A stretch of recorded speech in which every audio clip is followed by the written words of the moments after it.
Video को like करें, channel को सब्सक्राइब कर लें और नोटिफिकेशन बेल आइकन पर प्रेस कर लें। डियर स्टूडेंट्स, बाल क्लासेस परिवार में एक बार फिर से आप सभी का स्वागत है। और जवाहर नवोदय विद्यालय की ये इंपॉर्टेंट क्वेश्चन की आपके लिए सीरीज चलाई जा रही है। तो इसकी क्लास थर्ड आज होगी हमारी। सेकंड क्लास और फर्स्ट क्लास जिस बच्चे ने नहीं देखी है जाकर के देख सकता है, लिंक उसका नीचे दिया गया है। ठीक है, तो एग्जाम से पहले इस पूरी सीरीज को आप जरूर देख लेना, ताकि आपको जो इंपॉर्टेंट क्वेश्चंस बताए जा रहे हैं उस इसके जैसे क्वेश्चन आपको एग्जाम में देखने को मिलेंगे। तो ये फर्स्ट क्वेश्चन आपके सामने आ चुका है। फर्स्ट क्वेश्चन को बहुत ध्यान से देखो और समझो। इस तरफ हिंदी में लिखा गया है और इस तरफ इंग्लिश में लिखा गया है, तो दोनों मीडियम के बच्चों के लिए ये आराम से समझ में आ जाएगा। क्वेश्चन क्या है? विमल की मासिक आय 1250 रुपए है तथा मासिक खर्च 1000 है। उसकी मासिक बचत और मासिक खर्च में अनुपात क्या है? ठीक है, इंग्लिश में क्वेश्चन है विमल इज इनकम ₹2150। देखो यहाँ पे मिस्टेक हो गई, प्रिंटिंग मिस्टेक हो गई, यहाँ पे 1250 आएगा। And his monthly expenditure is ₹1000, then what will be the ratio of his savings and expenditure? ठीक है, तो अब आपको देखो रेशियो का क्वेश्चन है, अनुपात का क्वेश्चन है। तो जिस बच्चे ने रेशियो वाली क्लास नहीं देखी है तो जाकर देख लेना, मैंने उसकी क्लास ले रखी है, लिंक नीचे दिया गया है डिस्क्रिप्शन बॉक्स में। तो आपको क्या करना है, इस क्वेश्चन को करने के लिए थोड़ा ध्यान से समझना है कि अनुपात किस किस के बीच में पूछा गया है। उसकी मासिक बचत और मासिक खर्च के बीच का अनुपात दे रखा है, पूछा गया हमसे। और दिया क्या है? मासिक आय। उसकी आय क्या दे रखी है? आय है आपके पास में 1250 रुपए। ठीक है, और मासिक खर्च, अगर वो अपनी आय में से खर्चा कर देगा तो बचेगी क्या? उसकी बचत ही बचेगी। तो आपको क्या करना है, इसके खर्चे में से, इसकी आय में से इसका खर्चा घटा देना है 1000 रुपए, इस प्रकार से। तो ये जो बची ये क्या होगी? उसकी सेविंग, बचत मानी जाएगी। इंग्लिश में इसको क्या कहेंगे हम? सेविंग। ठीक है, तो 250 रुपीज ये क्या आ गई? इसकी सेविंग आ गई है। अब आपको क्या करना है? रेशियो निकालना है बचत का। तो जो चीज पहले आगे लिखी गई है, बचत आगे लिखी गई है, तो बचत आपको आगे लिखनी है। मतलब इसको लिखा जाएगा ऐसे 250 अनुपात, अनुपात का चिन्ह इस प्रकार लिख जाएगा। और उसके बाद में क्या लिखा गया? मासिक खर्च। तो खर्चा हमारा था 1000 रुपए, इसको 1000 इस प्रकार लिखने हैं। बात समझ में आ गई आपको? अब देखो इसको कैसे करेंगे हम। इसको आप ऐसे भी लिख सकते हो 250/1000। तो ये 0 से 0 आप काट लो। ठीक है, और 25 की टेबल आपको आनी चाहिए। 25 का बड़ा एक बार 25 में, और 100 में कितनी बार जाएगा? 4 में। 1/4 यानी कि 1:4। इसको काटने के बाद में आपको क्या मिलेगा? 1:4, 1:4 मिल जाएगा। तो 1:4 कौन से ऑप्शन में? बी ऑप्शन हमारे यहाँ पे करेक्ट आंसर बैठेगा। इस प्रकार से क्वेश्चन आपको वहां पे करके आने हैं। ठीक है, आगे बढ़ता हूँ। क्वेश्चन नंबर सेकंड ये आपके सामने है। यदि किसी राशि का 1/3 24 रुपए है तो उसी राशि के 1/4 होगा। तो उस राशि का 1/4 पार्ट आपको बताना है। क्वेश्चन इंग्लिश में इधर है, if 1/3 of a sum is 24 then what will be 1/4 of the same amount. तो उसी राशि का 1/4 पार्ट आपको बताना है। अब देखो शॉर्ट मेथड भी है और थोड़ा लॉन्ग मेथड भी है। तो फटाफट से आप पहले थोड़ा सा लॉन्ग मेथड समझ लो, फिर शॉर्ट मेथड में आपको बता दूंगा। ठीक है, देखो इसमें क्या दे रखा है? 1/3। 1/3 का मतलब होता है 1/3 पार्ट। 1/3 पार्ट किसके इक्वल है? 24 रुपए के इक्वल है। ये बात समझ में आ गई आपको? यदि 1/3 24 है बोला यहाँ पर, मतलब 1/3 किसके बराबर है? 24 के बराबर। तो आपको क्या करना है? टोटल रुपए निकालना है यहाँ पे, टोटल रुपीज। तो टोटल रुपीज कैसे निकलेंगे? 24 को आप इससे उल्टा करके मल्टीप्लाई कर दो 3/1 से। 3/1 से मल्टीप्लाई करोगे कितना आएगा? 72 रुपीज। ये क्या आ गए? 72 रुपए आपके पास में आ चुके हैं। ठीक है, अब आपको क्या करना है? इसका 1/4 यानी कि 1/4 भाग निकालना है। 1/4 भाग आपको फाइंड करना है। तो 72 को किससे गुणा करोगे? आपको 1/4 निकालने के लिए 1/4 पार्ट से मल्टीप्लाई कर दो। ठीक है, तो इससे जब ये कटेगा तो कितनी बार कटेगा? देखो 4 की टेबल 7 में 1 बार जाएगी और यहाँ पे 3 बच जाएगा, और 4 8 जा 32 होता है। तो 18 रुपए, उसका 1/4 भाग कितना माना जाएगा? 18 रुपए माना जाएगा। बात समझ में आ गई आपको? इस प्रकार करना है। अब देखो इसका शॉर्ट मेथड मैं बताता हूँ। शॉर्ट मेथड यही, इसी प्रकार से हो जाएगा ये, बस आपको ये एक्स्ट्रा चीज करने की जरूरत नहीं पड़ेगी। तो आपको पता है कि इसका टोटल पार्ट कैसे निकालते हैं? उल्टा करके। तो 24 को किससे मल्टीप्लाई किया हमने? 3/1 से। ठीक है, यहाँ पर ये वाली चीज कर दी। अब इसका 1/4 भाग आपको बताना है, तो यहीं पर मल्टीप्लाई 1/4 कर दो, इस प्रकार से।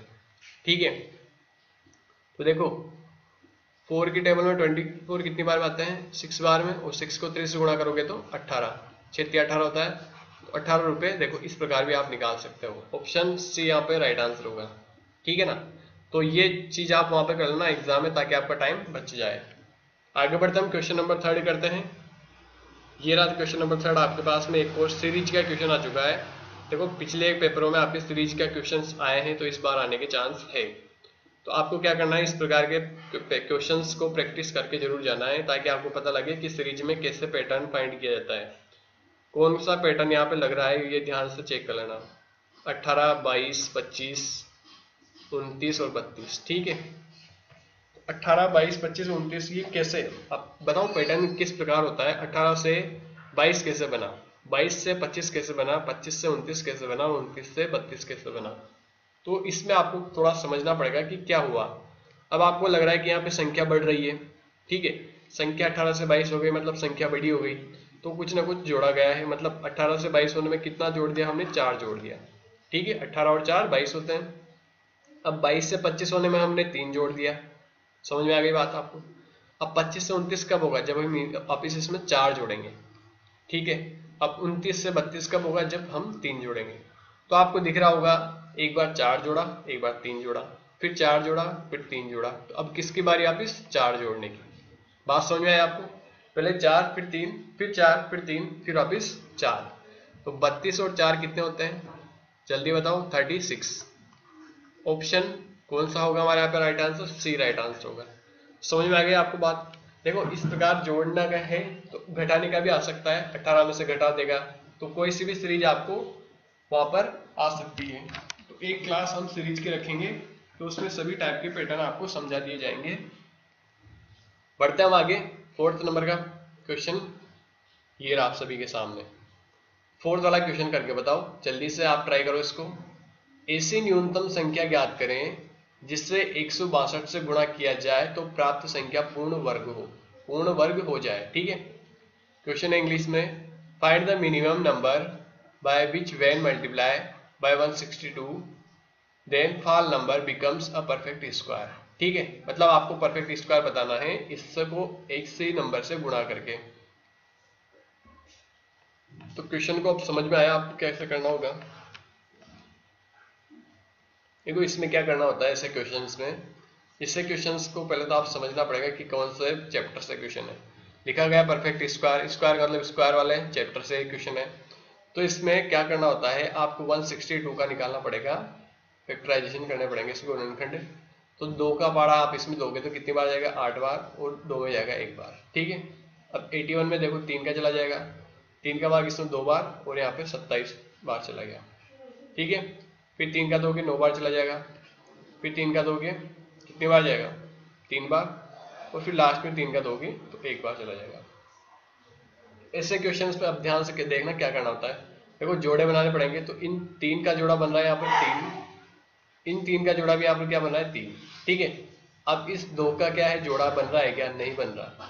तो जिसका जोड़ा नहीं बनेगा, जिसका पेयर नहीं बनेगा, उसी संख्या से आपको गुणा करना होगा। तो क्या करना है आपको, 162 को किससे गुणा करना पड़ेगा, यहाँ पे 2 से, ठीक है। आपका आंसर यही आ चुका है कि जिस संख्या का जोड़ा नहीं बनेगा वही आपका आंसर होगा, मतलब ए राइट आंसर होगा। लेकिन चेक करने के हिसाब से आप क्या कर सकते हो, उसको गुणा करके देख सकते हो। देखो 2 का 2 से मल्टीप्लाई करोगे 4, 2 का 6 बार बोलोगे तो 12, और 2 को 1 से करेंगे 2 और 1 324। आपको पता होना चाहिए 324 किसका रूट होता है, 324 किसका रूट होता है, 324 होता है 18 का स्क्वायर होता है, ठीक है। आप निकाल के देख लेना इस वाले मेथड से, ठीक है। तो इसमें जब जोड़े बन जाएंगे तो 2 का भी जोड़ा हमको मिल जाएगा। इस प्रकार 2 का जोड़ा जब आपको मिल जाएगा, तो देखो 3 को 3 से गुणा करोगे तो 9, और 9 को 2 से गुणा करोगे तो 18। समझ में आ गई बात आपको। तो इस प्रकार क्वेश्चंस आ सकते हैं। आगे बढ़ते हम क्वेश्चन नंबर 5 में करते हैं। ये क्वेश्चन आपके लिए बहुत अच्छा क्वेश्चन है। अब देखो 5 वाला क्वेश्चन क्या लिखा गया है, ध्यान से देखो। एक वर्गाकार पार्क जिसकी भुजा 210 मीटर लंबी है के चारों ओर बाड़ा लगाने का खर्च कितना आएगा, ठीक है। बाड़ा यानी कि उसकी बाउंड्री करवाई जा रही है। बाड़ा लगाने की दर 5.50 रुपए प्रति मीटर है, ठीक है। तो बाउंड्री जब करवाई जाती है खेत के, पार्क की बाउंड्री करवाई जा रही है, इंग्लिश में क्वेश्चन है, how much will it cost to build a square park whose one side is 210 meter long, the rate of facing is rupees 5.50 per metre.